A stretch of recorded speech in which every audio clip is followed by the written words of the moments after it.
Hey everyone, welcome back to my channel. I'm so very excited to bring to you my first crochet video.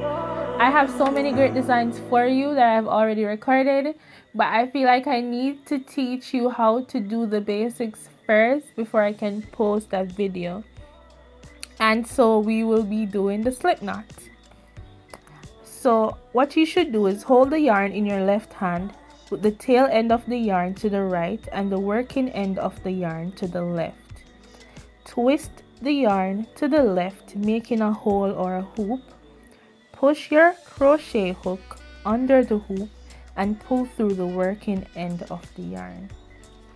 And I slowed the video down for you so you can try it again and again. But I promise you this is the best method of making the slip knot that I have ever done. I hope you enjoyed the video, and I'll be back very soon with chain stitch and single crochet stitch. See you.